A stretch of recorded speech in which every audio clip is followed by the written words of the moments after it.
The market trades lower as the bulls take Columbus Day off. This is Invest with Jacob.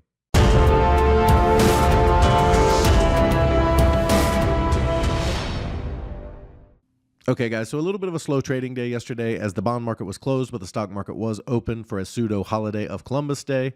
The market did trade sideways to down, and the NASDAQ did break its low, which throws us a little bit of a curveball in the counts because the S&P did not.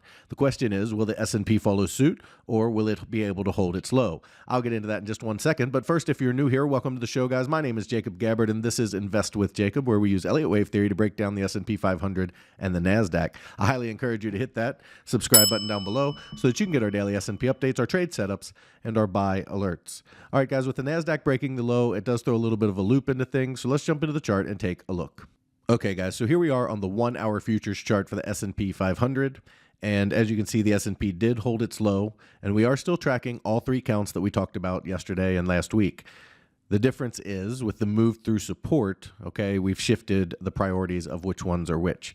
So the red count, with this being wave 3, this move up being wave 4, and then us taking wave 5 down towards 3250 to 3450, is moving up, and it is probably the primary count at this time, especially with NASDAQ breaking its low. It is what we're looking for the ES to follow suit and go ahead and break its low probably tomorrow.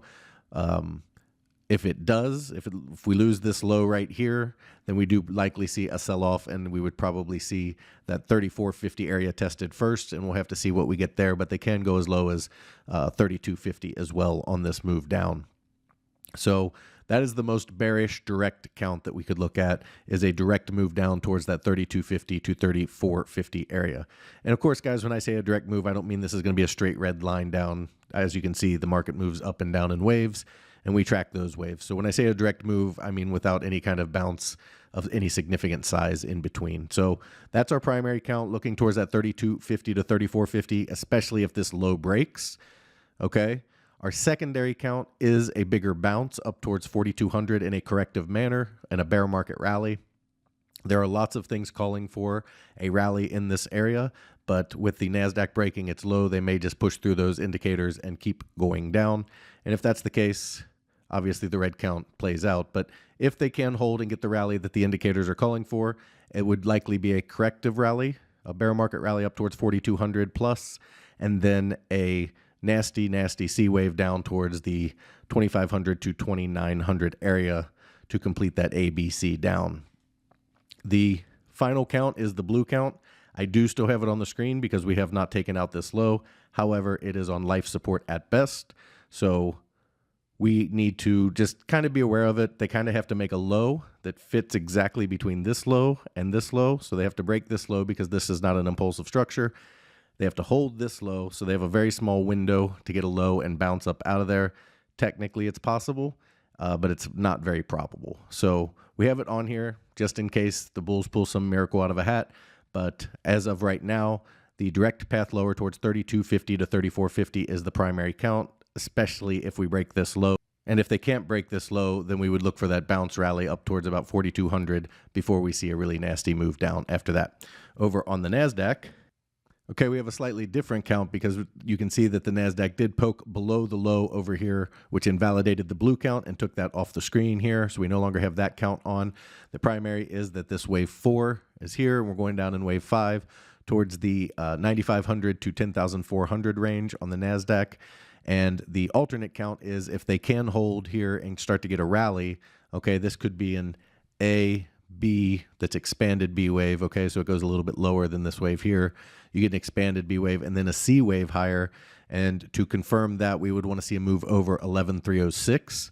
If we can see a bounce that takes out 11,306, then we would likely see that C wave higher, the same we would see on ES, up towards about the 13,000 range, and then a C wave down that would take us to the 8,000 region on the NASDAQ. Guys, if you love the information that I put out in these videos and you want real-time market updates from me, you need to check out investwithjacob.com. There's a link down in the description.